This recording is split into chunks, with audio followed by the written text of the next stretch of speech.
Let's Talk Oculus, a VR podcast, is proudly sponsored by the good folks at Patreon. If you want to support the show, join us on patreon.com/Let's Talk Oculus. What's up, Oculus nerds? Welcome back to Let's Talk Oculus, episode 218. I'm your host, I'm Santa Dan, and I'm joined by my co-host, it is Santa Samson. That sounds way better than Santa Dan. It was kind of Jabba the Hutt Santa, I guess. I don't know. Yeah, fair enough. Samson, yes. Merry Christmas, Samson. Merry Christmas. Yeah, and a Happy New Year around the corner. Yeah. It's a lovely Christmas. It is a lovely Christmas. I've got my mug. I've got my hat. You've got your hat. I mean, I found my Little Cities the thing I won on Twitter ages ago. It's like it's like a big hoodie. What do you call it? Yeah, kind of like a big Snuggie. Yeah, I've got my nice warm drink. That's very nice. Merry Christmas to those who celebrate it, or happy holidays for everybody else. If you're listening to this on the day of release, congratulations, it's Christmas Day, and you're listening to us over spending time with your loved ones, and we appreciate it. We are their loved ones. We are the loved ones. Yeah, exactly. And we love you. Merry Christmas. Merry Christmas. But obviously, if you're listening to this just after, that is okay. Today we have our Christmas special episode, a little fun one for everybody to listen to. What we're going to do is essentially think about all the new users who just got a Quest 3 or a Quest 3S for Christmas. Or maybe you just tapped into VR for the first ever time, whatever headset that you just got. Welcome to the show. We do this podcast every single Friday normally, but we're putting this out on Christmas Day because it is Christmas special. It's and a gift. It's Thursday. It's a gift. It's a gift for everybody. Yeah. And we're going to have a fun little show. So in part one, we're just going to talk about like all of the big games that you should definitely be playing, definitely first as well. So we're going to go into some games for different genres, like your AAA games, your social games, the mixed reality games. We've got a few wildcard picks that we want to discuss too. In part two, we're going to go over our top tips and accessories that you should have a look at when you have just got the headset. And in part three, we're just going to have a fun little Christmas question segment. We have 5 questions that me and Samson will answer, which are going to be related to VR/gaming/Christmas/ all of that stuff. Essentially, a fun little one. Samson, are you? Is anyone that you know getting a Quest 3 or a 3S under the tree from Santa Samson at all? No one I know. I'm like the Cassandra VR to all my friends. That I can talk about VR and none of them are really interested in. They kind of laugh at me. They laugh at me. Yeah. Well, it's okay. I just stick with it, Dan. Eventually, one day, it'll get cheap enough and good enough where they will be like, you know what? Yeah, I'm in. And I thought $200 was going to be it. Yeah, right, absolutely. I've gifted a Quest 3S to my partner's nephew, who is 11 years old. Nice. So he will be opening it up today. So this is actually kind of a perfect episode for him, although I think being 11 years old, maybe some of these games on the list are probably not suitable, but some of them will be. We'll get into that in a moment. But without further ado, Samson, let's kick off this Christmas special. And now... I'm Prancer, I'm Dancer, and the others... Sure. Now that you have a Meta Quest 3S, where do you start? And Samson, you got to start with the games. Forget about downloading XYZ. Forget about trying Horizon Worlds. Don't do it. Don't bother. Forget all about that. Oculus TV could be a good place to start too, though, Dan. That's true. But I think the games might be the first place to start. And Samson, we got to quickly mention the free game that everyone gets when they have a Quest, regardless if it's a used Quest or a new Quest or any of that. Samson is First Encounters. Yes, that is the mixed reality game. The game you will encounter first. Yeah, it's a game that everyone should try out. It's a quick little experience. It's mixed reality, and it's probably still one of the best mixed reality experiences on the Quest as well, to be honest. The way that it blends in the real world and the virtual world, which is what mixed reality is, the illusion you get with the walls breaking and such. It's so much fun, and it's probably like you'll play it for about a couple minutes or so. And then it's a great game to give to other people around your house, to the family, to the friends, to see what mixed reality is, because it's just a quick little, it is a fun good little game. It's a good pass and play. It's a great pass and play. So if you're going to start anywhere, that's actually a perfect start. And it's actually a great way to show off your new MetaQuest 3 or 3S, because it uses that mixed reality, right? It uses one of the biggest and main features on this new headset that you have. And it's one of those things that people will be impressed by, including like parents and such alike, or older generation alike. They'll be like, "Oh, this is actually pretty cool." It's a good first experience for sure. Yeah, for sure. But aside from that, Samson, let's get into the games. I think it's always good to start off with an acknowledgement that we have a subscription tier in on the Quest called the MetaQuest Plus that everyone can get into. I believe you get your first 3 months free when you first get a Quest, but if you've not signed up before, even if you've had a Quest or so, it's a month free. It is $8 a month USD and $60 a year. I feel like it's well worth it for the new user who's maybe not got a Quest library and wants to kind of try a bit of a range out. There's now 50 plus games in there that you could try. And you've also got, and they also give you two free games, quote unquote, every single month as well. You don't need it, though. It's not like on the PlayStation where you need PS Plus to play online. You don't need this to play online or do anything. It's just simply a subscription tier to get a bunch of games, to be honest. But those two games, those are included as long as you subscribe. Once correct. You end your subscription, you also don't get those. Yeah, think of like a PlayStation Plus. You get your 2 free games, or I think it might be 3 or 4 nowadays. And yeah, if you don't have your subscription, then you can't play those anymore, essentially. But without further ado, there's 50 plus games. Where do you start? We got a couple picks each here. Samson, do you want to mention your couple picks that you have for MetaQuest Plus? Well, why don't I start with one of mine, and then you can go. I'll start with Townsmen VR, Dan. This is a fun little game that I think I played mostly on Steam or PlayStation. I forget which, but it'll be the same on Quest 3, and it's sort of like a city builder's is that a city builder? I don't know. It's a town is being built underneath you, and little men are they're assigned tasks, and then they do their tasks like mining wood or ore, and then you need those things to then build a farm, and then your town is growing, and then you move from island to island, and you just grow your town. So I guess it's not really a city builder. I don't know what you call this genre, though, Dan. It's like I don't know how to call that genre either, but it's a town builder in a way. Yeah, quite literally. But yeah, builder. It's very fun. You don't move. You're just sitting there. Everything's happening in front of you. I believe you just twist the world around you. And you can just you can pick the little people up. It's good interactions for what it is. I had a lot of fun, Dan. I get lost in these types of games. So I just zone out, and I'm like, oh, all right, we get wood. We got wood. Now we need ore. All right, it's fun. It's a good time. Yeah, for sure. I totally agree with you. Those kind of games you can lose yourself to, and it's a kind of relaxing way to play VR. So I definitely feel you on that. I'm going to take it the complete opposite direction and talk about the Climb 2, which will be one of my picks. It's actually a game that I haven't hopped in for a very long time, from back when it was released. The Climb was a big game back in the day, and the Climb 2 followed it up with, I think, just more of the same, but just really nice graphics. I remember, and it had the city.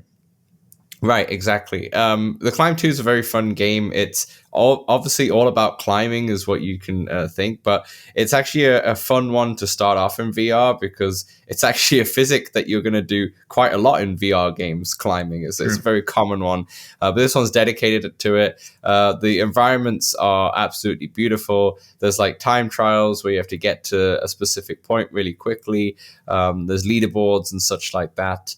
It's a great first game, and it's another one that just like First Encounters, as we mentioned, that you could put other people in VR because it's very intuitive of what you need to do. You're getting used to the grip button as well on your controller. So yeah, if you're afraid of heights, stay away. Right, I guess so. Yeah, I guess so. I don't know how tough it would be if you're afraid of heights on this kind of game. For some reason, this game doesn't bother me, unlike something like Richie's Plank Experience, where it's full on. I mean, I know first time users who get thrown off in Walkabout when they teleport and they have to stand like sort of awkwardly like over a hovering space to hit the ball, and they're like, "Whoa, I'm in the air." So that's true. If that's setting somebody off, then I think the Climb might. Yeah, but that's true. I agree in general. For sure. So that's the Climb 2. Back to you, Samson.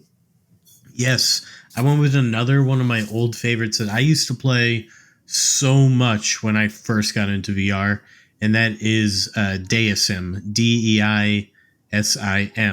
And this is a game, once again, I don't know how to describe the genre, so I'm just going to describe what happens, Dan. And that is you start with a grid. It's a grid underneath you, and you're sort of a big god. And there's like grass, water, sand. There's various different tiles that can be underneath you. And you're growing, a civilization grows underneath you as you're growing, as you're picking what tiles, and they're getting more resources. And bad guys show up, aliens show up. You got to take them out. And basically, you start off in sort of like a Stone Age, and the civilization develops into more industrial.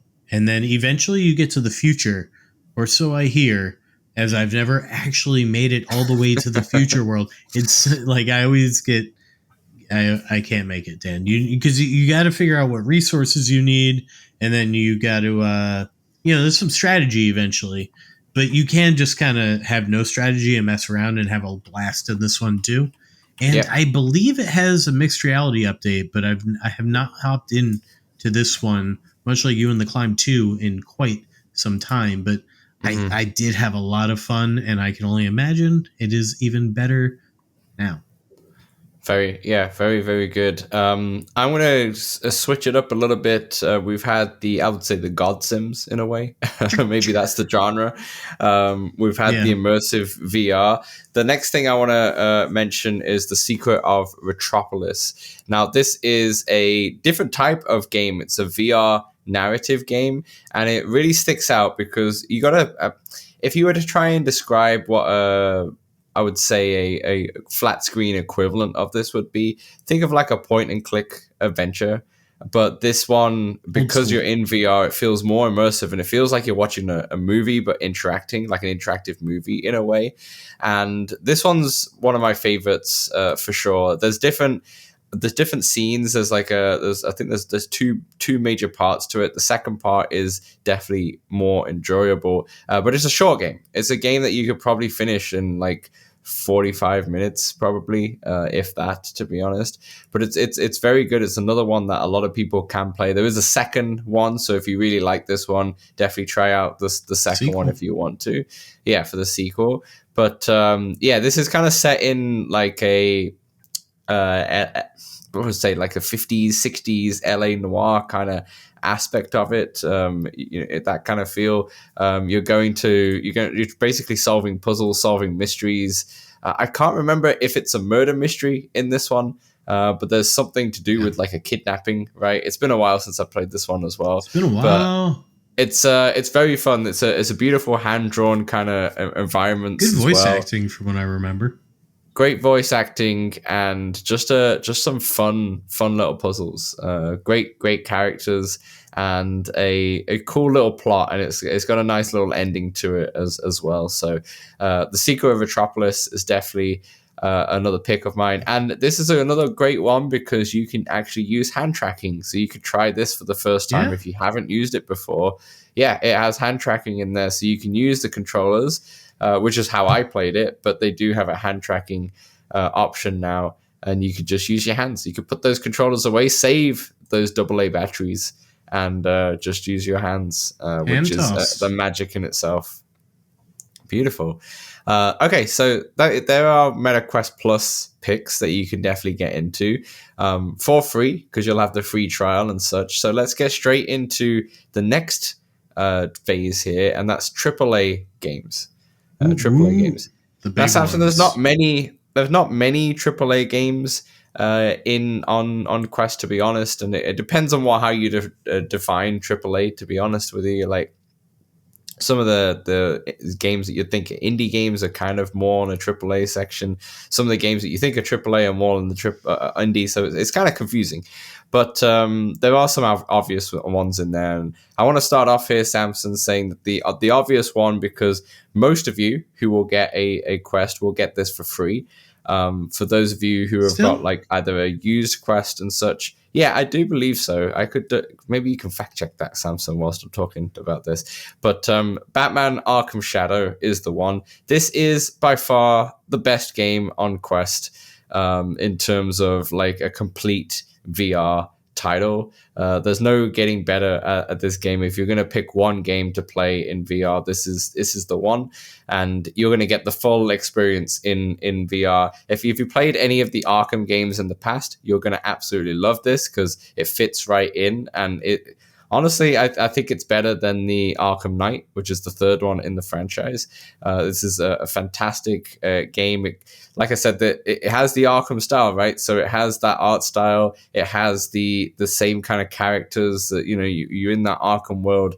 And they've done such a great job. And this game, as we've spoken about before, Samson, if a lot of people listening to us for the first time want to go back to a year before where we talk about our review of this game has by far one of the best, if not the best, combat systems in a game. It feels so good, so satisfying. And the best thing about it is that if you have played the Arkham games, you know about this combat, and for some magical way, they've been able to capture that amazing combat in the flat screen games and put it in VR, and you feel like the Batman, and it is nothing but stellar. The cape's cool. Yeah, the cape's cool. You use the cape to kind of like deflect your enemies as well. Or to follow style. The boss battles are fun. The puzzle stuff is fun. You got the Riddler challenges and all that stuff. It's a 10 out of 10 VR game. And for a lot of you, Samson, did you check? Is it there for free still? I looked, Dan. Everything I saw was from 2024. Then they just said till April or whatever. So okay. Unsure if it's free anymore, but if not, you should buy it. It's going to be a full price game. I think it's around $50 USD or something like that, but it's worth every penny. Yeah. So Batman Arkham Shadow is the easy choice. Over to you, Samson. What do you have? Yes, I am going to go with the quote unquote AAA game that I think I've spent the most time in, and that's Assassin's Creed Nexus. It's a pretty good time. You like Assassin's Creed, the old ones, I believe? I never played any of the sort of more RPG ones. But, this is more to do with the old ones, to be fair. Yeah. This is more about the retro ones. Yeah. Fun parkour, good old Boston. So, you know, Pak the Cat and the Havyard. It's a good time. It just feels like a fun Assassin's Creed. The combat, you know, you can get by with it, but really it's way more fun to avoid it. And Dan, it's pretty fun also when you get really up high and then you like dive off into some bushes or whatever. What's that called? Leap of Faith. Yes. That's fun. Yeah, really fun, really satisfying. and just the throwing. And I remember like the throwing knives, I believe. Yeah, and you have such the a fun axe as mechanic. well. Yeah, well, it's more like up in them. I like the killing people from afar. Fair enough. Yeah, and this is another game that if you've played the flat screen version, you're really going to appreciate this because it has Ezio, which is the standout character in the Assassin's Creed series, but it also has two other characters, and I can't remember who they are for the life of me, but I remember it was the guy who's in Assassin's Creed 3, and it is the woman who is in one of the Assassin's Creed, but I forgot what it is. But you play as all three of those characters, and you kind of loop through. And yeah, the music of that game still sticks to my head, especially the theme tune. I always think about it, and yeah, it's a phenomenal game. Again, it's definitely not like a perfect game like Batman, I would say, but it's up there. And I wish they were to do a sequel for sure. So this game's been out for a little bit, but you should definitely still get it. And yeah, the thing is, this is the type of game where okay, you can put this on your wish list and you can.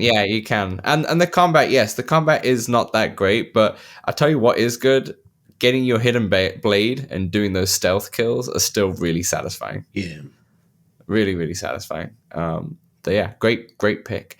My next pick is a game that is fresh off the press, and it is a game that I actually don't recommend for people who are new to VR. I'd recommend this for more people who are maybe coming from a Quest 2 or coming from a different VR headset and are upgrading and such, which is Deadpool VR.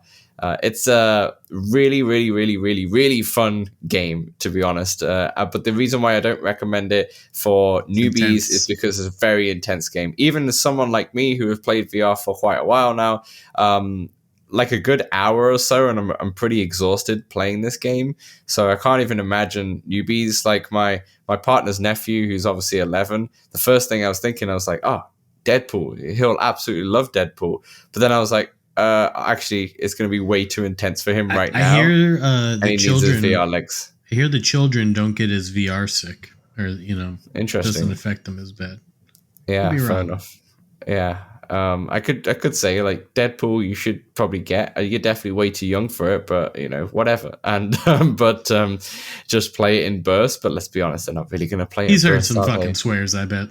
Oh yeah, for sure, absolutely. He's Irish in the end of the day, so yeah, he's heard it. He's heard it. I mean, I think when I gave the headset to my 10-year-old cousin, I remember saying like, "Don't swear at people online," and he giggled and said, "I already do."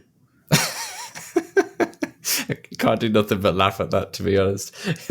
but for those of you who don't really know much about Deadpool VR, it's a very much a comedy / action fun orientated game. Like, it's not an in-depth game. You're not spending too long trying to solve puzzles or anything like that. And even if there is like small puzzles there, it kind of guides you where to go, and it's pretty straightforward. But it's all kind of action. It's very comic booky. You have some of the some cool little what do you call them when you have people just drop in?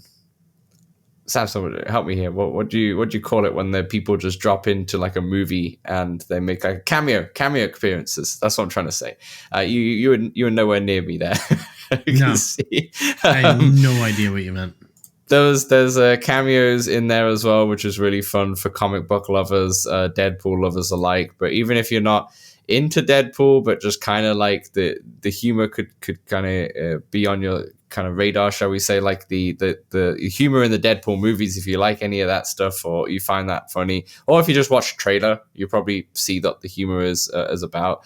It's a great one, and the art style is beautiful. You basically feel like you're in a comic book, and the combat's crazy and wacky, but it's so easy in a way at the same time, and it's very different. Batman like perfects like really good combat. This one just does a great job of like making it really wacky and not really mean much, and you're throwing samurai swords around, and you're just you're shooting, you're flipping them off, and doing all that kind of stuff, and it's just a good time. it's just a really fun time. So I'd recommend Deadpool VR, but with a big caution because it is on the intense side, and for newbies, you're not going to last 15 minutes in that. So be careful. Yes. Over to you, Samson. Yes. The other quote-unquote AAA game that I've put a decent amount of time into is Metro Awakening. This game is a little spooky, though, Dan. So if you are sensitive, beware. Because arachnophobia mode is there now, though. Yeah, but Dan, this game's got some vibes, some spooky vibes, Dan. And where I am right now, I think I'm in chapter 6 or something like this, and I'm stuck in this labyrinth, and I know what it feels like to be there, and I haven't wanted to go back. No, you've not been back since, right? I tried one after I got stuck like through it. I went back once, and I still was stuck, and I was like, "No, this is the end here." Not for me. Not for me. That's fair enough. It is a spooky vibe game. I just want to preface though, this game does look way better on the trailers and such because they've showed the PC and the PSVR 2 footage. In Quest, it does not look nowhere near as good, but it's still, you can still get through it and it's still good enough. And it's such a good game that the visuals don't hurt the experience, if you know what I mean. Some good Russian accents. The you got to be careful with your ammo. It's fun. It's fun, but it's a vibe, and you gotta know that going in. Yeah. Maybe I'm oversensitive to these vibes. I don't know. See, you're not one for horror games at all, to be honest. So the fact that it's just like an eerie. It's just like, it's not even that it's like I know I'm gonna get scared. It's just like walking through these eerie halls with these spiders that are hopping on my face that I don't have ammo to kill, and I don't want to go. Yeah. But others might not feel that way. You still did 6 chapters, which is very impressive. The statement of the game. Like you pushed through and you went through and you were enjoying it a lot until you did get kind of stuck in that labyrinth. Yeah. So that's a testament of the game. I do love because the whole idea is to do with there's too much radiation, so you're kind of in these underground tunnels and such. But when you do go into the radioactive areas rather, it is, the sound is like really well captured, and it's spooky when you put your gas mask on because you need it to survive in that kind of area. But another excellent game. I think all 4 games that we've picked here are just absolutely fantastic. You did a good job. You can't go wrong with any of them, to be honest, and you could just pick the one that will suit your vibe. Essentially, you pick Batman if you want the most quintessential one. You choose Deadpool if you want a really wacky one. You play Metro if you want a really dark, immersive, eerie kind of vibe, like you said. And you play Assassin's Creed if you just want the grand adventure, essentially. So all 4 of those games are fantastic for sure. Okay, next category. Great for social VR. Samson, this is more in your wheelhouse, so I wanna pass it to you first. Is it? Ish. Definitely more than me. I do usually game with other people. Yeah. Well, Dan, number 1, we talk about it all the time here, Dan. It's got to be mentioned on this list. Of course. And that is Walkabout. Yeah. Walkabout actually should just be your first and only game. Forget about everything we've been talking about. Is it on Quest Plus too? It is. Yeah. It is, but I didn't put it on the Quest Plus list because I feel like this is definitely a game that you just want to buy because you are going to probably play this quite often, and the DLCs coming in and all that stuff. Like, it's just worth buying in that case because of the DLCs more than anything. But anyway, back to you. You're talking about Walkabout. Back. Yeah, Walkabout. So it's up to 8 people can play in one room. If you're playing more than 4, I recommend doing simultaneous or perhaps closest putt, as games can get a bit lengthy, especially if people forget to take their shot and you get lost in conversation with that many people. Is at least my tendency. But there's endless courses pretty much every 6 weeks. There's a new one. Mm-hmm. And it's from Myths to Labyrinth to Alice in Wonderland. There's Jules Verne. There's everything, Dan. Everything you could want is in Walkabout and more. There's chess now. Yeah, right. And you can play on your own if you want to, and it's still a good time. It's good practice, yeah. Yeah, it's a good time, and you can also play with people on flat screen now with the iOS Pocket Edition as well that you can download if you really want to, for sure. But Walkabout, we talk about it all the time on this podcast. If you're new here, just go to any other one, or if you check out next week's episode, Samson, we're going to be talking about our top Walkabout DLCs of 2025. Is it next week? It wasn't last week's? No, it was next week. Okay. Last week we did the Game of the Year. This week, next week we're doing Walkabout DLCs of 2025. So you've got that to look forward to. If you're unsure which ones to pick and you're strapped for cash, and that's obviously totally fine. We can choose one. But Samson, there's one thing that you failed to mention, is that if you do play it with a friend, if they have a course that you don't, there's guest pass. Yes, you can play those courses for free. You don't need to own them. Only one of you needs to do that. If you want to find the lost balls, you gotta own it. You gotta own it. And for all these social VR games that we'll say in a moment, the internet can be a cruel place. There can be kids who swear quite a lot and such, and it's not always going to be the case, but sometimes it is the case. Join our Discord. And our Discord plays Walkabout quite often, to be honest, and you should definitely hop in. And we do this Walkabout tournament every week. Healing Entree in our Discord sets that up. Samson does his Walkabout Sundays. We have Dave who does Walkabout on Thursdays as well. So we have plenty of time, plenty of opportunity to play Walkabout with the community. And join that Discord link, which is right below in this description. Samson, I'm going to go with the kid's choice, and that's Gorilla Tag. I have to say Gorilla Tag. It is one of the quintessential social VR games for children in the end of the day. And since I just gifted a Quest to a 11-year-old, there's a reason why I'm including it to this list. It's completely free to play. It's a blast of fun for children. You basically are gorillas, and you do a very unique gorilla movement, which I absolutely suck at, to be honest. Like, you're not using your thumbsticks or anything. You're kind of just slap the world. Yeah, you're kind of just doing like a little. Let's say the gorilla had no legs, and you're using just your hands and arms to move around, essentially. And I don't know what the game is about, Samson. Gorilla Tag? Do you have any ideas? Yeah, it's a game of tag, Dan. I believe there's more in it now. But Dan, I hear when I gave my quest to my little cousin there, he was into Animal Company, which is kind of like I think a Gorilla Tag, like a clone type of deal, but not quite, like a little bit of a spin-off, different game mode type of deal. Interesting. But yeah, Gorilla Tag. Also free, though.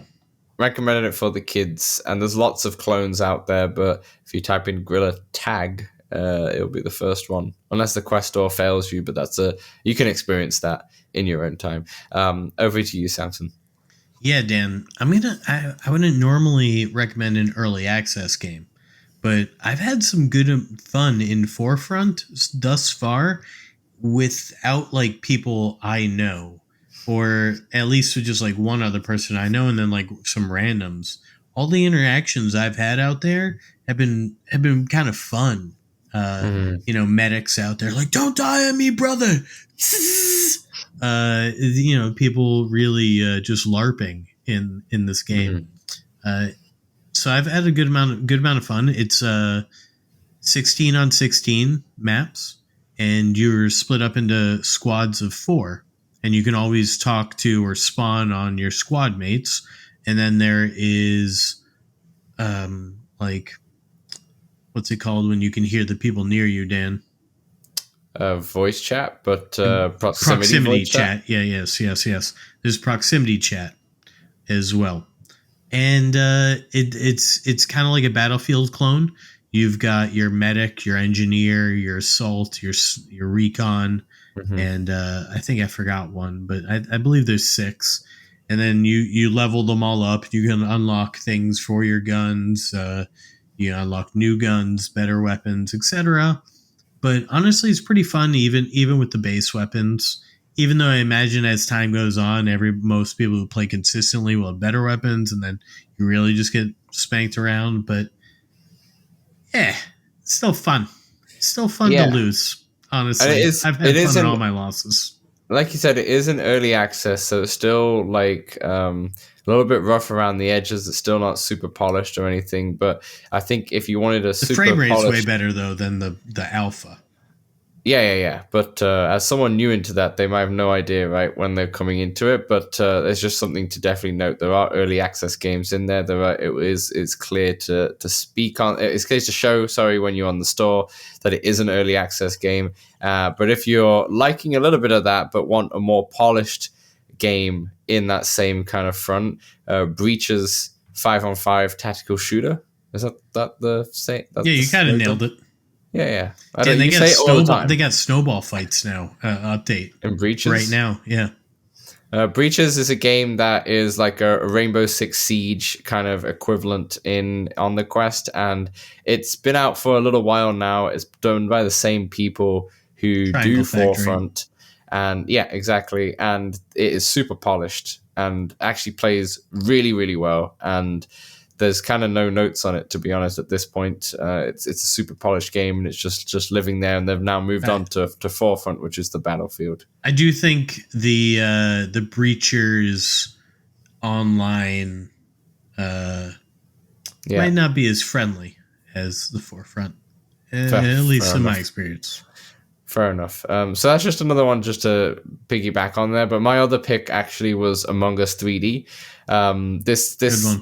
This is Among Us, of course, and if you've played it before, you know exactly what it is. But there's something really fun about it in VR, because when you play in VR, you have the presence of people. Everyone feels like they're in the same room with you, and whether it's not like when you're killing someone or so, because obviously someone can sneak up on the back of you, but also just in the room when you're all debating who did it. That's really fun because you're just pointing at each other, and it feels like people are shouting in this argument, and it gets really stressful, but also it gets really funny at the same time.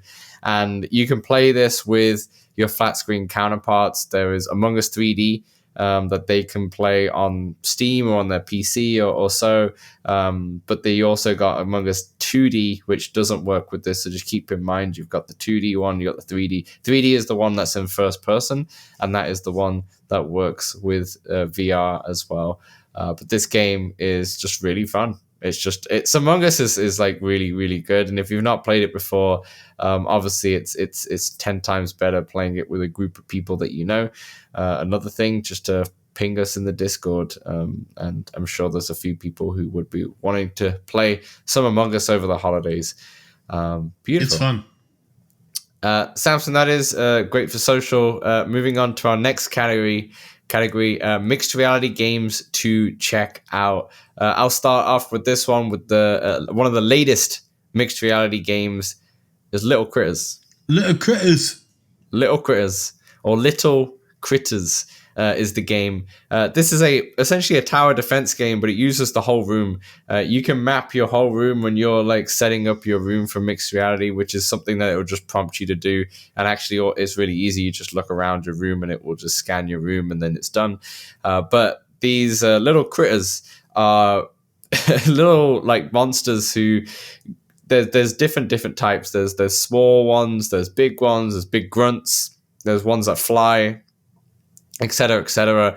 But they go all around your room, and you're trying to protect your tower, which you can put in the middle of your room, and it's full mixed reality, and it's just really fun because of the way they interact with different objects. Because if you have like a table or like a TV stand or something like that, you can set traps on top of that, and they will climb on top of it and use the whole room, and it definitely feels like magic when you're playing it. Oh, and they get punched into your walls too, Dan. That was hilarious. Yeah, you have different gadgets gadgets, which are really funny and interactive for sure, just like you're saying there.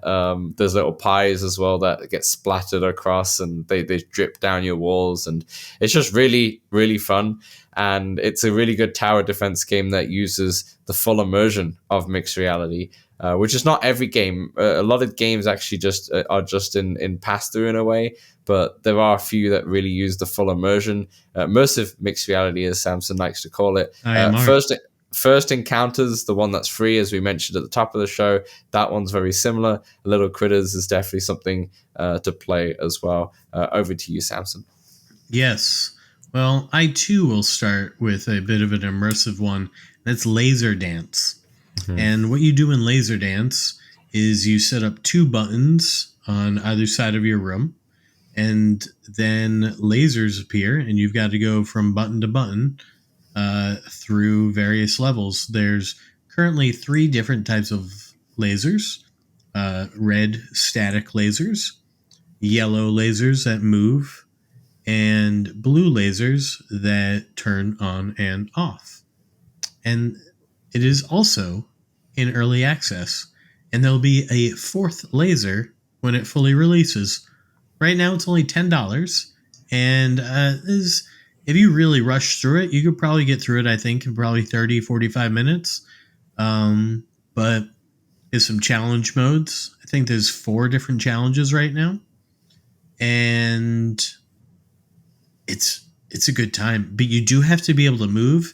And if you can't go really low, there's lots of sort of settings you can mess with, so you can set how low you want to be. You want the lowest laser to go.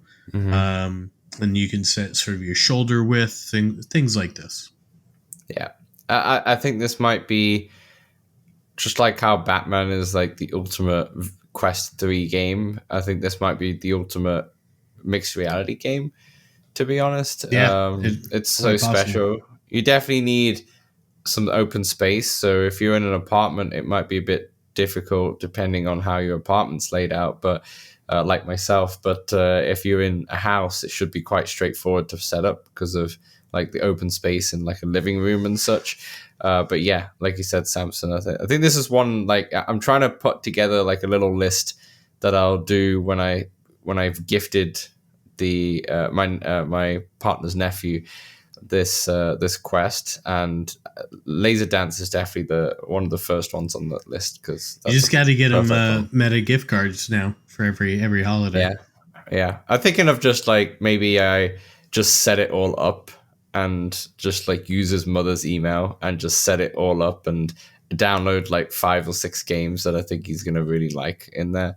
I think that might be the better play. But who's to say? I mean, he knows already. By the time this episode comes out, he's got it, and we'll see what happens. I mean, he's got Quest Plus to try out. Exactly. The other game to play is 11 Table Tennis. I would definitely recommend. This one's really fun because it's table tennis, which is kind of like the Wii Sports effect with Wii Sports Tennis and such. Like any kind of racket game is kind of really fun in motion controls. And 11 Table Tennis is really good because, I mean, Wii Sports is like, I think probably not doing it justice, because 11 Table Tennis is more accurate to real table tennis. But it's so much fun to play. Every time I've played it, I've had a great time online as well. Because you don't have to speak to the other person. You can obviously just mute everyone, and that's fine. But I've had a few fun online games with real people in there. But you can also just play it solo against the actual computer, and it works in mixed reality. So even if you're worried about your space and surroundings, playing it in mixed reality is perfect. And it's another game that I think is probably I'm going to add to this Quest 3S that I'm gifting, to be honest. Just remember, Dan, and for all you listening, the table is not really there. Mm-hmm. Don't put your controller on it. Don't lean on it either when you're talking. Yeah, for sure. What's your last one, Samson? Yes, I'm gonna go with a hand tracking one here, Dan, and that is Galactic Traffic Control. Ooh. Now, what you do in this game is you have various colored airplanes, and they all sort of have different movement, like one. Think like Angry Birds, sort of how those birds all kind of move differently. And you've got to pinch and guide them without hitting the other planes into their landing strip, if you will. And they're all sort of landing in the same hub, and they're just coming from all over in your room, flying wherever. You've got to go grab them, kind of, and then guide them. And you see the trail, and you can go and change it if you'd like. And it can get kind of hectic, but it's pretty fun. Like, it's sort of like a little puzzle game. I haven't heard of that one before, actually. So that's new to me. That's very, very fun. Perfect. So there are mixed reality picks. Let's move on. We've got 2 more categories left. We've got fitness VR. A lot of people get a VR headset for fitness.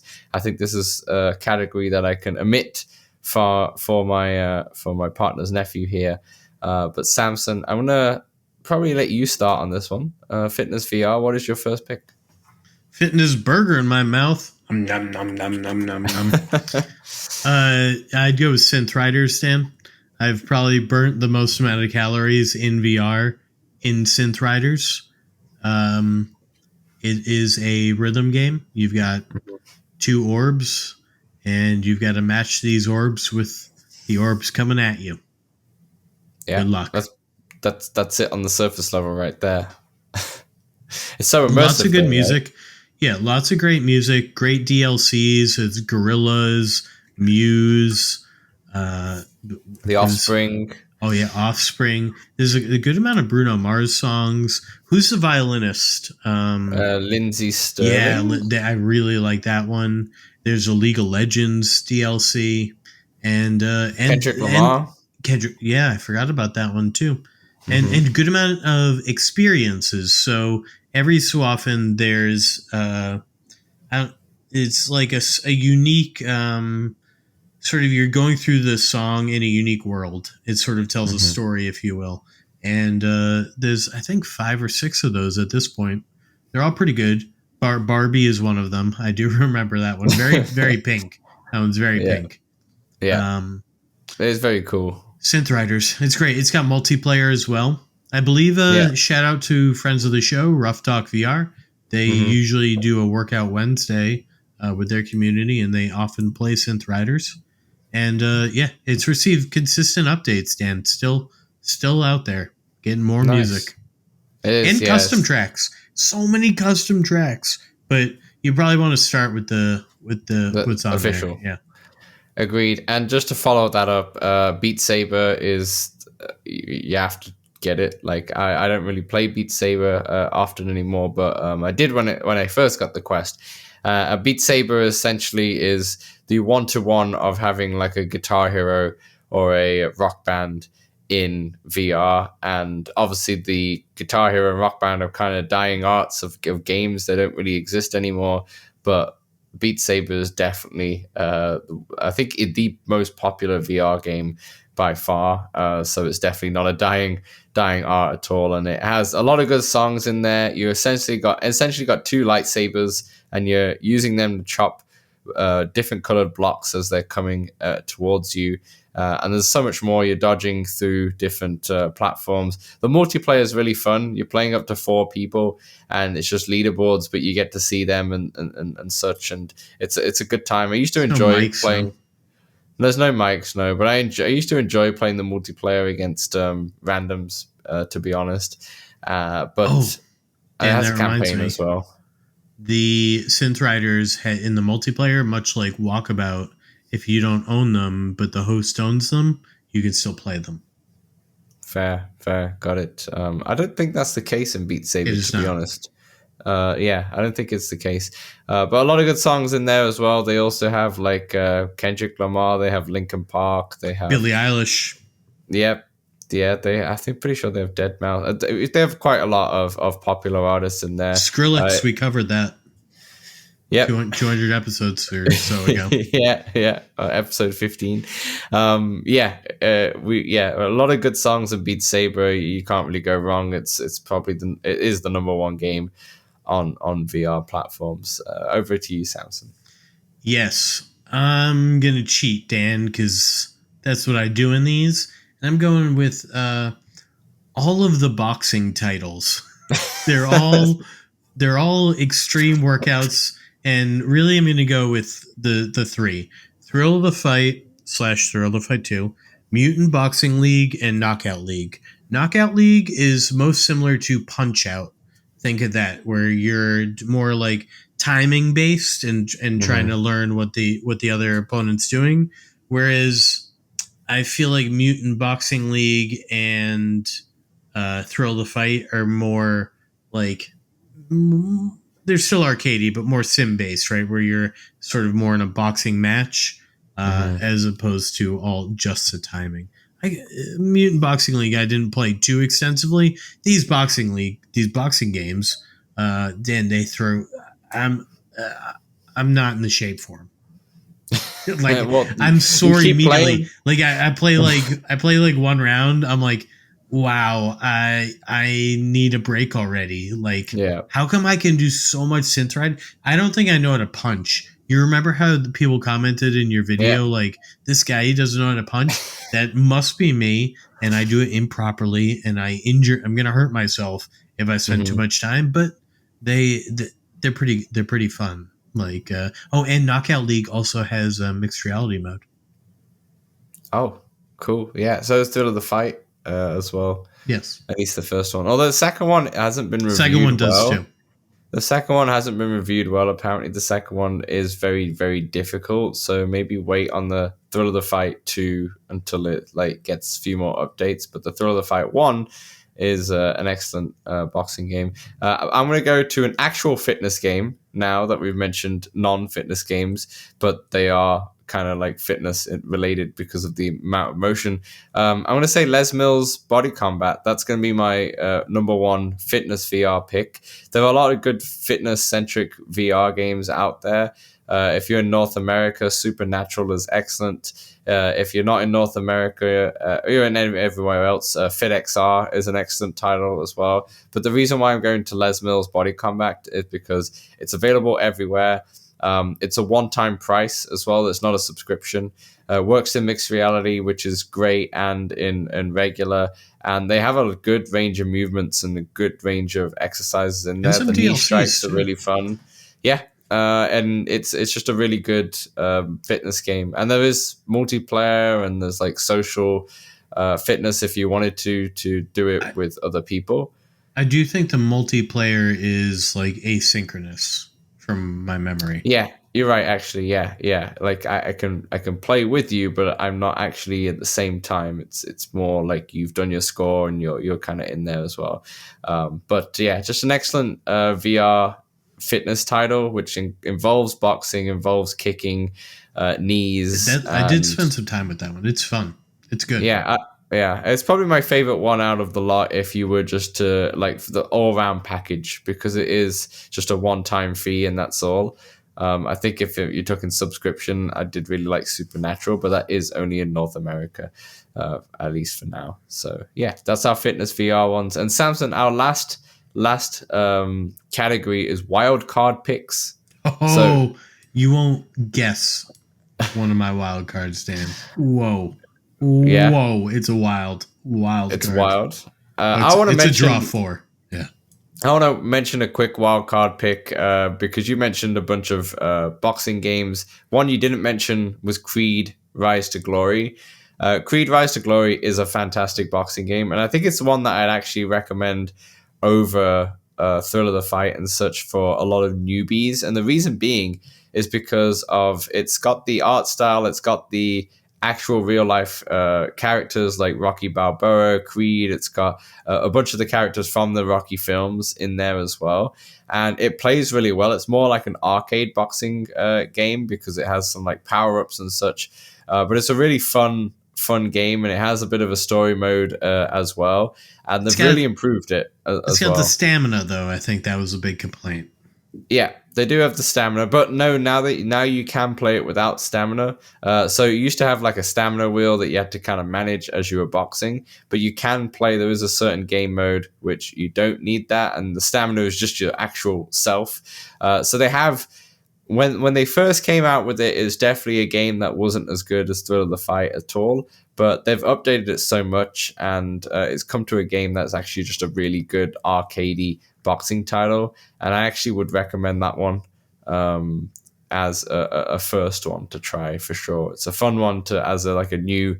If I'm going to try one boxing game and I want to see the characters and have it more feel like a PS4, PS3 kind of boxing game, I'd say Creed Rise to Glory. So that's my one wild card pick. Samson, back to you. Yes, for this one, Dan, if you've got a good amount of space, try T for God. Great room scale game. If you don't have space, Toy Trains.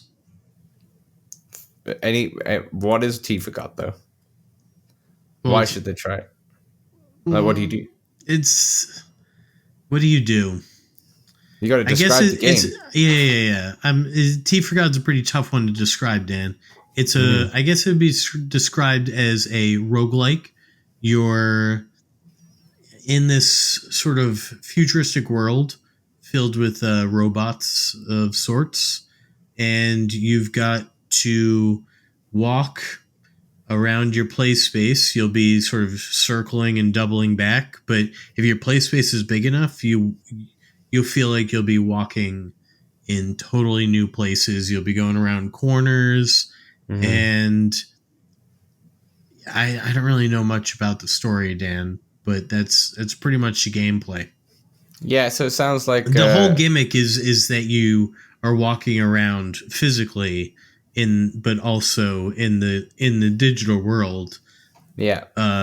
But like endlessly. You endlessly, but you don't realize that you're just walking around in circles or so because of how it feels. Which is why you do best with a bigger space. Fair enough. And then otherwise the illusion's gone. Yeah, if you don't have the space for that one, Toy Trains, because that you can play seated. Toy Trains is you're basically playing with the Toy Train set and sort of making it a connected unit, solving sort of basic puzzles in that regard. And it's very quaint, sort of fun, cozy game. Toy Trains. Okay, perfect. Samson, my wildcard picks, I can't believe we haven't mentioned these two yet, is the first one's Ghost Town. And Ghost Town is one of the Game of the Years this year in 2025 in all VR platforms, including the Quest 3. And it came out earlier this year in like around April, March, like at the start of more to the start of the year. And it is absolutely fantastic. It's a adventure game. It's not a scary game. It's called Ghost Town, but it's more like you're hunting ghosts and such, but there's no jump scares or anything like that. It's just a good story. It's kind of, I'm not gonna lie, it kind of feels like, for those of you in the UK, it kind of feels like you're watching a BBC drama and you're part of the story, trying to unveil what's happening. And it's just very well put together. It's a really good story. It's a very tight VR game. It's well made in terms of the interactability, and it's not too long either. I think it's around 8 hours long or something like that, and it's a game that you can definitely get through. It's simple enough in terms of it's a very linear game. It's not like you're going to get stuck in terms of that. It's very puzzle based, but the puzzles are not too difficult. It might get you thinking for a little bit, trying to figure it out and such, but it's not like a hardcore puzzle game or anything like that. And it's just overall a really fantastic game. It's a good hint system too. Yeah, exactly. Really good hidden system, really good story, really good characters, really good voice acting, really well made game, and it is one of 2 Game of the Years this year for sure. Samson, do you have any other wild cards? Yeah, I've got my wild card, Dan, because listeners will know that I love a good VR movie like Gundam or The Line, all these things. But here's one that I talked about when it came out, because I watched it, but not since. And it was pretty good for what it's worth. It's a 40-minute movie, and it is called, or interactive movie, if you will, Gargoyle Doyle. And let me read a little bit about it from the store page here. It is an interactive VR comedy like you've never seen before. Doyle, voiced by Jason Isaacs, is a grouchy, self-important gargoyle with a chip on his shoulder, quite literally, as he was damaged in a fall during installation above the cathedral's main entrance. Relegated to a back alcove with other irregular gargoyles, Doyle resents the hand life dealt him, especially the fact that he's stuck 2 feet from Chet, Haley Joel Osment. A decorative metal rain gutter, Chet is the yin to Doyle's yang, a chatterbox optimist who never shuts up. Ever. And then it's just a fun little story. You get a good amount of history too about this cathedral as well. It is based on a real cathedral. So some good history here. And it won Crystal for best VR work at the 2024 Annecy Animation Festival. Yeah, it's one of the best like VR interactive movies, shall we say, that you can play. It's definitely always been talked about as one of the best. So yeah, that's definitely a great shout and definitely something different. My last wildcard pick is another game of the year of 2025, and that's Arken Age. Arken Age is a game that recently also just came out on the Quest just a couple months ago, and it's an action adventure game. And it's incredibly well made and made by a very small team, a very small like indie team, but it's an excellent VR game. It's a VR game which is built with VR in mind. It's so immersive. It has everything has been thought about for a VR player. It's a game that you can't really play in non-VR because of the way it's all been built, and it makes you appreciate the VR medium in general playing this game. It's a single player game. You're essentially going through different areas. There's some puzzles involved. There's a really good story, and there's different boss battles and enemies that you do need to fight. It's very clever. There's a lot of modding and customization that you can do, but it's not like an RPG where there's like a skill tree or anything like that, but you can upgrade your weapons. There's a lot of different types of weapons in there as well. Fun little climbing physic in there for sure. And just an overall beautiful game as well in VR. And this is like, in terms of game of the year, this is your game of the year for an action adventure. Ghost Town is your game of the year for like a narrative adventure puzzle game, shall we say. Those are your two, and you should pick up both, to be honest, because they're both fantastic. You stuck in a third one there. Nice work. You said three. You said three as well. No, I said two wild cards. You said just three. I had to give one for having space and one for not having space, just in case. Just in case. That counts as one, Dan. Counts as one. Right. Anyway, that'll do for our part one, where we've talked about all those games, and we've had a good hour talking about all of that, to be honest. You should have plenty of play in there, in that list itself. And if none of those are up your alley, then I don't know what to say. Maybe hand the VR headset back. Check out more alleys is what I'd say. Absolutely. All right, that will do for part one. In part two, we'll talk about some top tips and accessories that you should definitely think about. So we'll see you in part two. Hey, we know public lobbies in VR games can be a bit toxic, feel a bit empty at times.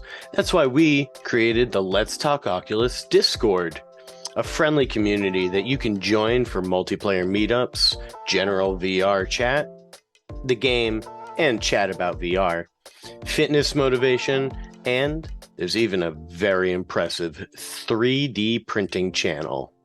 Join over 100 of our community members in the Let's Talk Oculus Discord for free.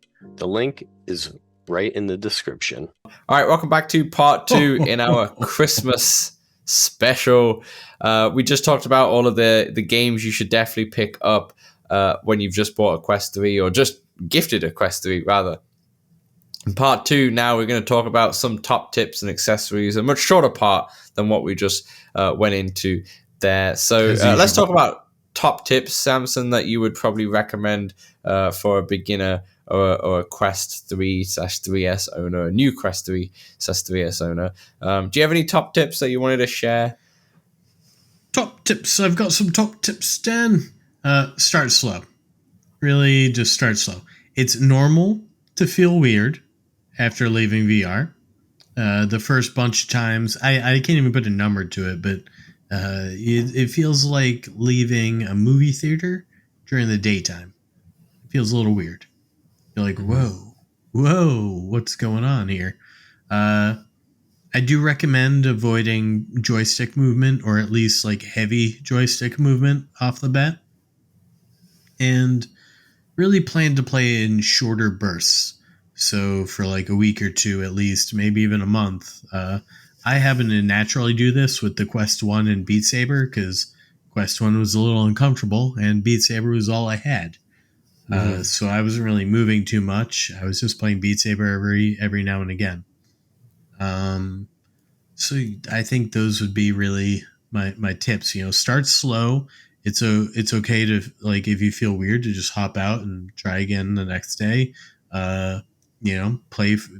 Plan to play for short bursts, and try to stick with ideally seated or not too much movement in these games.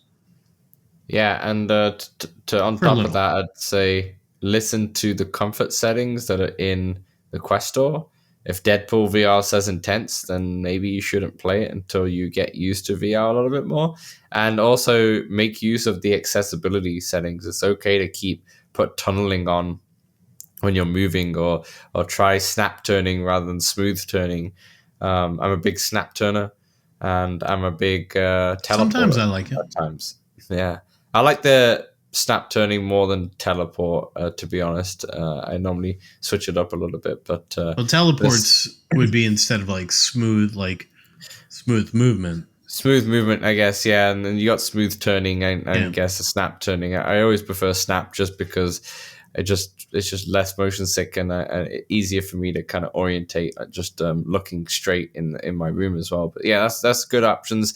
I want to just mention I have three or four here, actually. One is play with a mat to get used to your surroundings. What I mean by a mat, by just putting like a yoga mat or a small little mat on the ground, or some carpet or something to so you can feel that you're at a specific area in your living room or in your house or so, because then you'll know where you are in your surroundings.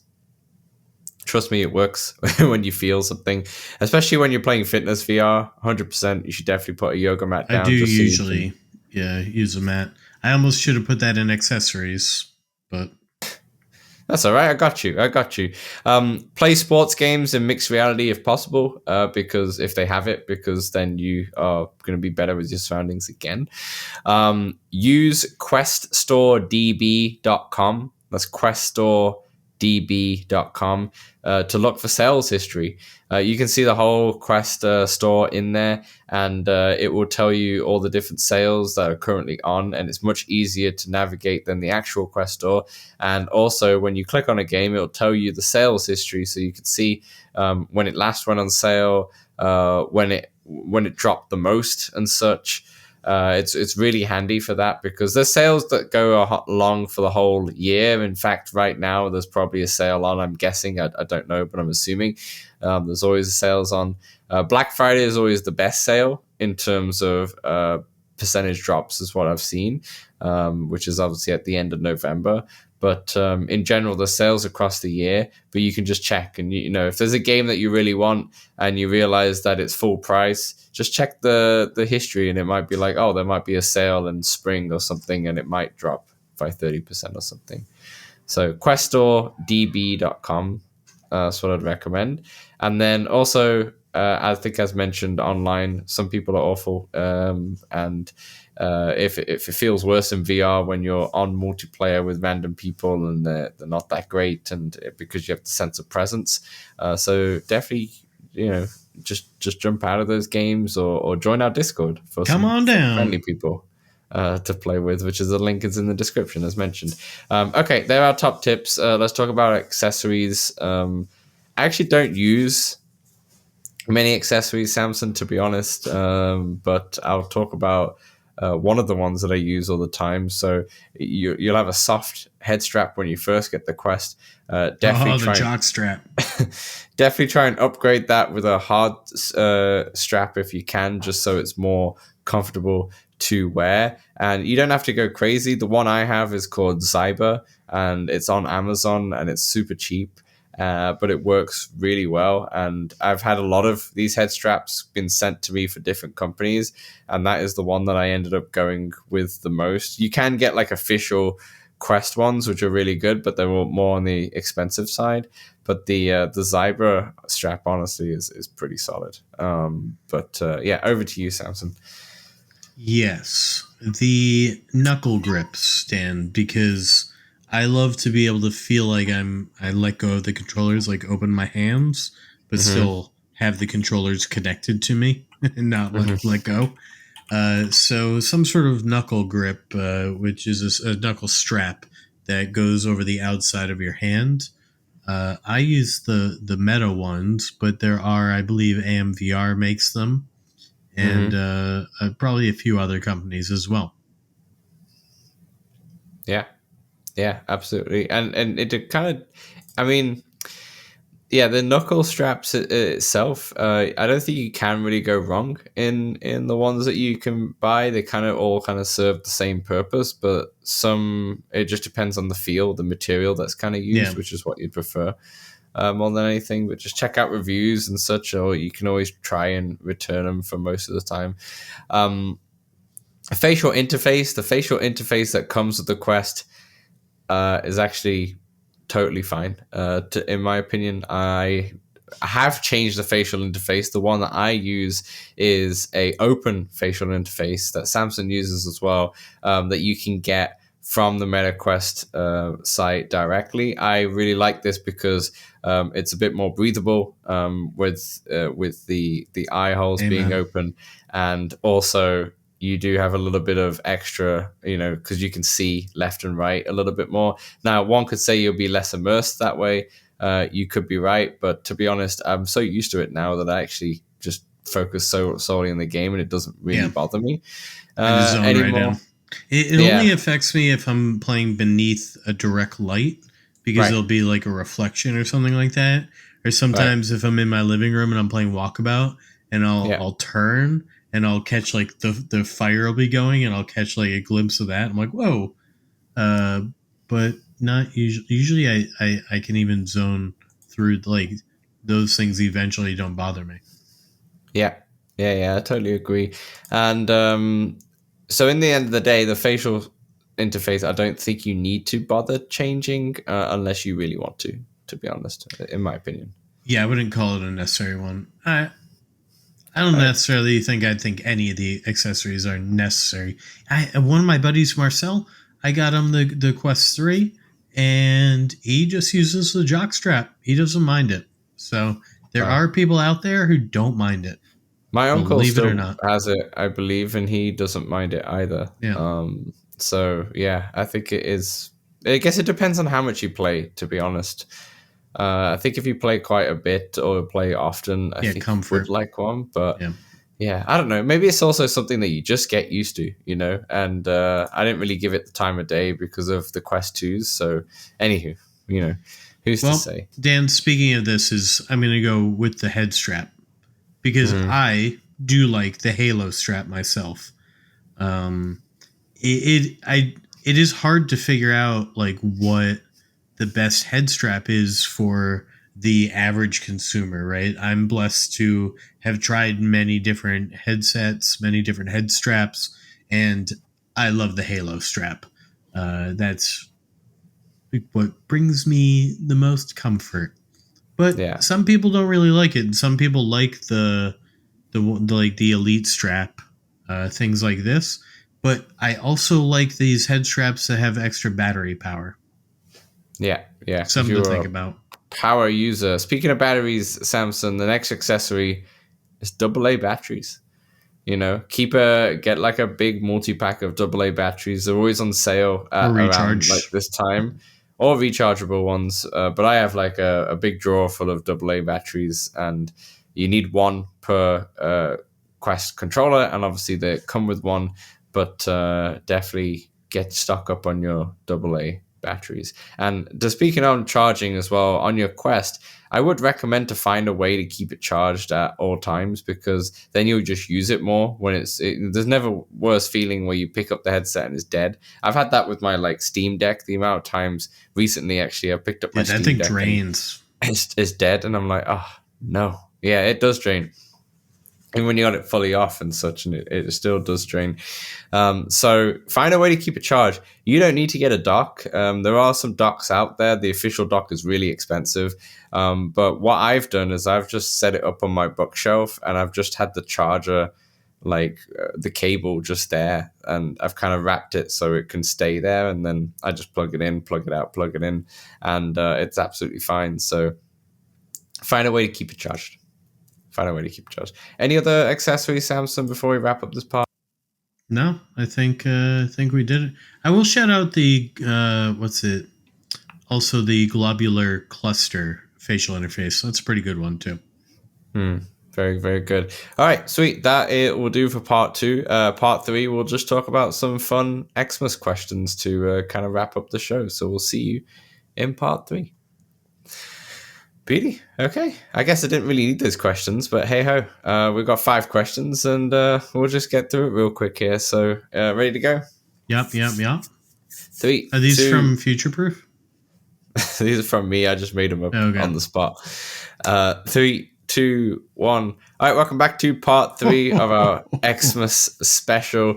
We've talked about the different games that you should play when you first got your Quest, when you've just unwrapped it. We've talked about top tips and accessories. Let's now talk about a few fun Xmas questions just to bring this episode to a close. It is Christmas after all, and I've got my cocoa. He's on the eggnog more than a cocoa. All right, so let's go one by one here. First question, I'll ask it to you first. What's a gaming Christmas memory that you fondly look back on? Yes. Well, I don't know about fondly, but back in the day, around like 2000 to 2004, probably, I was about like 10 to 14. So I'd usually get a couple video games for Christmas, but I feel like my parents wouldn't really ask me what games I wanted. So I think my mom would just go to the store and kind of figure some things out and get me like 3 to 5 games, and she'd hope that 1 or 2 of them panned out, right?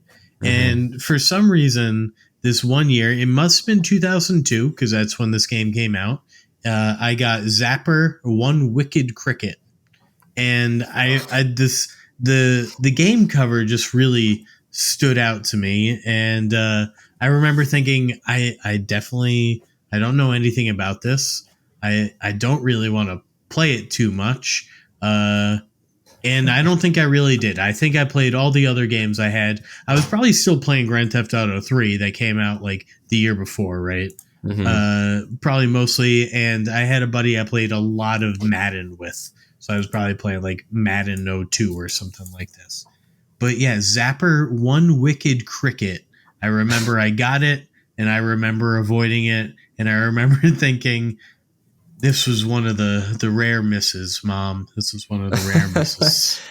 I had one like that, which was not for Christmas, but for my birthday. My dad got me a Game Boy Advance. Or my parents got me a Game Boy Advance, and then got me Lady Sire instead of Zelda, which was like a Zelda kind of ripoff. Yep. And just not it. But I thought when you put Zapper One Wicked Cricket, I thought it was like a Nintendo kind of accessory for a cricket game, not like an adventure game which involves an actual cricket, not the sport itself, which is kind of funny.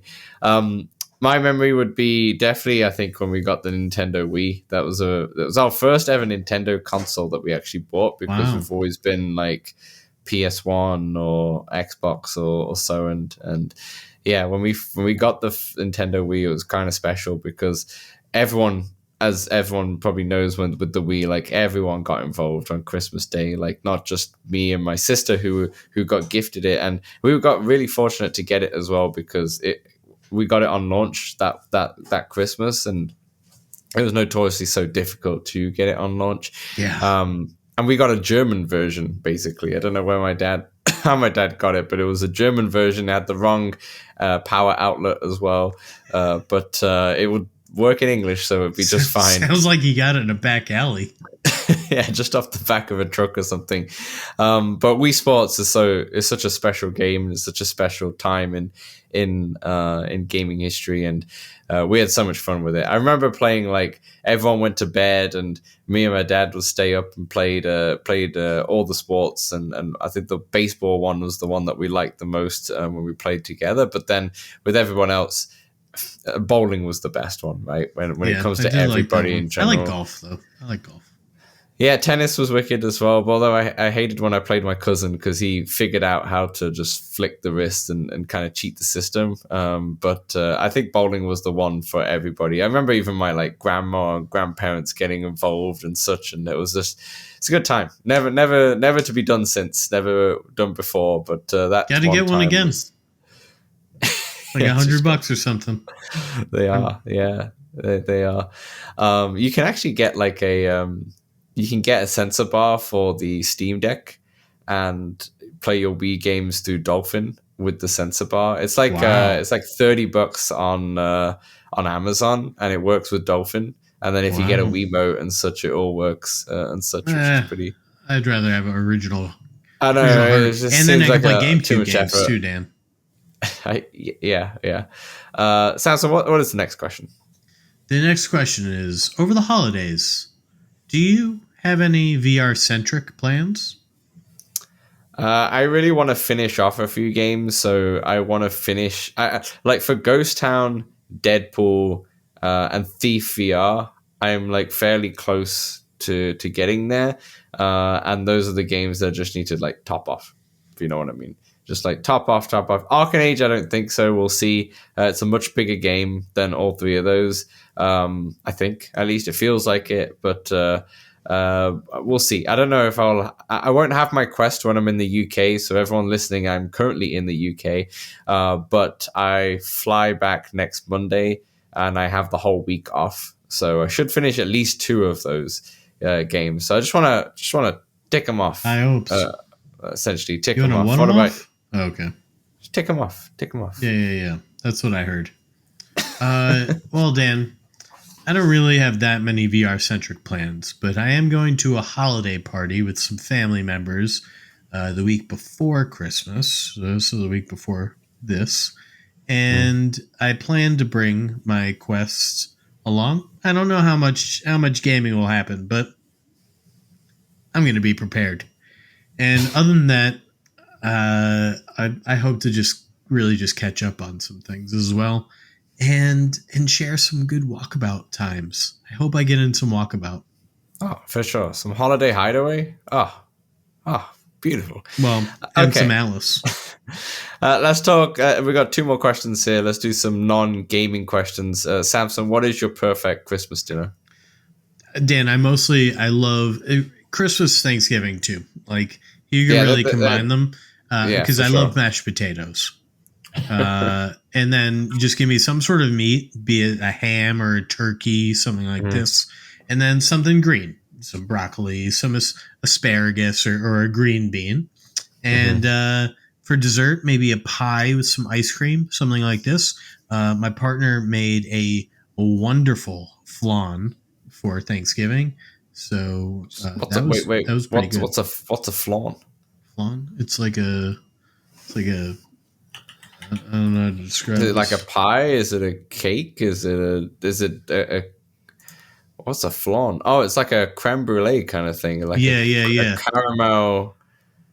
caramel custard. The custard topped with runny caramel is a Spanish and Latin American favorite. I've never heard of this, but it kind of looks like a custard cake, basically. Yeah. Custard. Yeah. great description. That looks phenomenal. I like how you had no idea how to describe what you had. Yeah, I just knew it involved I don't know a lot what of it dairy. was, but it was nice. I knew it involved a lot of dairy. That's good.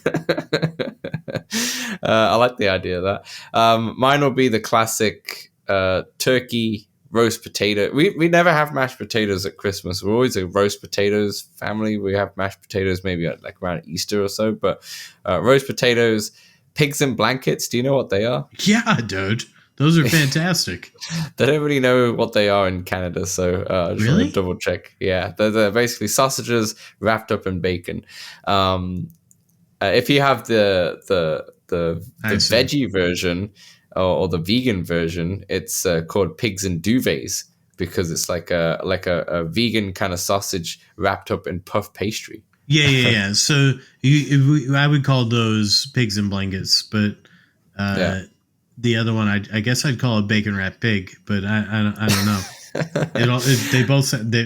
They both sound delicious. Yeah, a bit of stuffing. I'm a big fan of carrots and parsnips. I like my root vegetables, but some Brussels. I never used to like Brussels sprouts, but I'm kind of coming around to them now. For some reason, I love a parsnip. I really like, and I only eat it at Christmas time. But for some reason, Yorkshire puddings. Samson, are you aware of what Yorkshire puddings are? No. You would love a Yorkshire pudding. So a Yorkshire pudding is essentially just like would say a cup of pastry, shall we say? So the pastry is like a big like a bowl basically, or a small little bowl or a small little cup essentially. And the whole idea is that you want to pour gravy into it. The pastry is the same mixture as a pancake, as far as I'm aware. It's the exact same mixture as a pancake or a waffle. I guess also three of them are the same mixture. But it's a British delicacy. If you want to make them yourself, those two words don't go together usually. It's a British delicacy. If you wanted to make them yourself, essentially just make pancake batter or waffle batter. It's exactly the same thing. And then what you have to do is get like a cupcake tin. You pour like maybe about an inch of oil, or maybe just less than that, or half an inch of oil in each one of those tins inside the cupcake tin. Put them in the oven.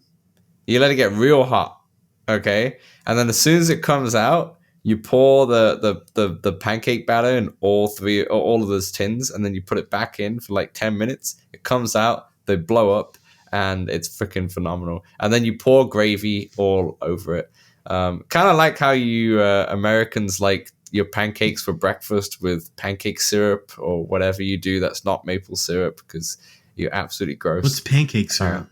I use maple syrup, dude. I'm from the Northeast. Okay, yeah, fair. I thought a lot of Americans use pancake syrup. It's just like the fake syrup. It's not like. Oh yeah. It's not real. Man, the kids. Yeah, like you are the stuff. Northeast. Yeah, I like the real stuff myself. Yeah. Fair enough, but it's like that. Let's say you're having pancakes for breakfast from maple syrup. We're having pancakes with gravy. I think you just started LTO Cooks. Yeah, I had to describe it for our. We have a lot of listeners who are not in the UK, as we found out on our Wrapped recently. But Dan, right. do you have a favorite Christmas movie? The National Lampoon's Christmas Vacation is my favorite movie. I think I've seen it every single year. My partner saw it last year for the first time, which was crazy, but she had a great time. And I quote that movie, and they can never get old. I used to like other ones, like Elf always used to be a staple every Christmas Eve and such, but National Lampoon's never gotten old. To be honest, I love a good like holiday rom-com, like The Holiday or Love Actually, but Elf is also one of my favorites, and I also Jingle All the Way. That's a pretty good one. I actually don't think I've seen that one.